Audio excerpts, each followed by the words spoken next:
It's Carol, and I'm finished with my week 6 journey on my year-long journey of Brazilian Jiu-Jitsu. So week 5 was pretty uneventful. I basically practiced with women.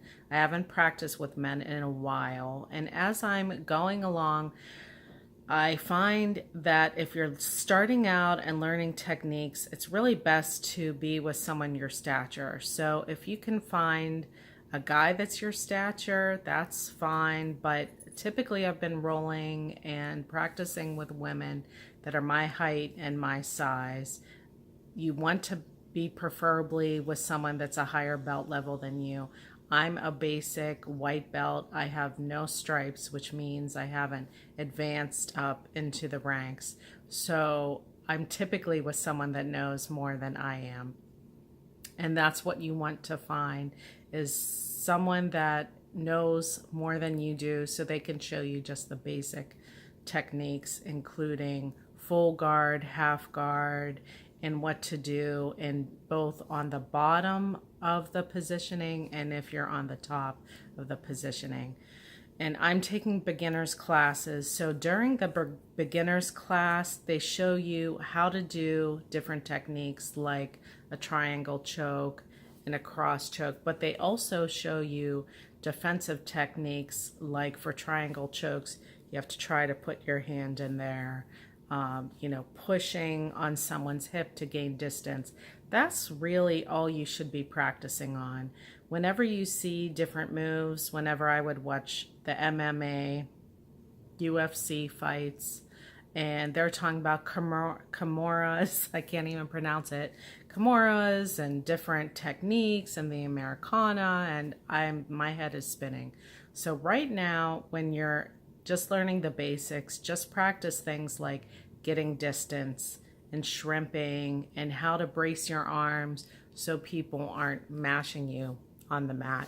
It's really what you should be focusing on, because this is a completely different martial art. If you did any type of stand-up before, there's no relation to stand-up fighting, except there is a way to get distance when you're stand-up fighting, which I am very used to trying to get that distance. But it's a completely different body movements to gain distance when you're on the ground. So be patient with yourself. Pick good partners. I've had some great partners.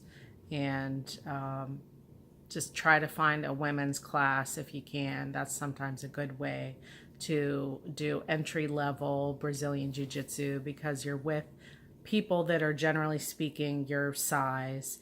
There's typically some beginners in the women's class. So that's a nice introduction.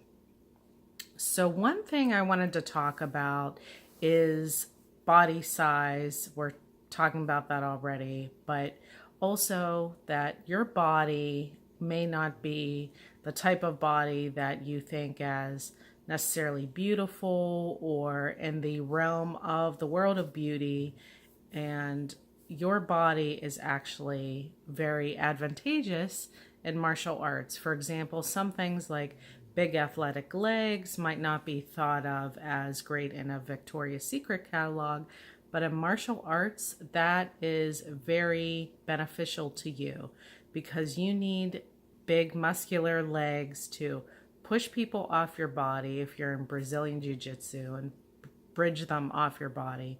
And in martial arts, you can kick people away from you or use them to block. So big, thick legs are great in martial arts. And different, muscular arms or bigger shoulders, they will help you gain distance in Brazilian Jiu-Jitsu. They'll help you punch through people in karate. So don't think of your body type as a negative. Embrace all your different body parts. We love them all in martial arts. And try to stay positive about your body. Think of your body as a temple and as a force to be reckoned with. Stay positive and be patient with yourself. Continue on with martial arts. Sign up for a women's class or beginner's class in your area. And if you have any questions, let me know. Post it at the bottom. If you like this channel, press like and I will continue on with my year-long journey with you, and I will see you on the mat. Bye.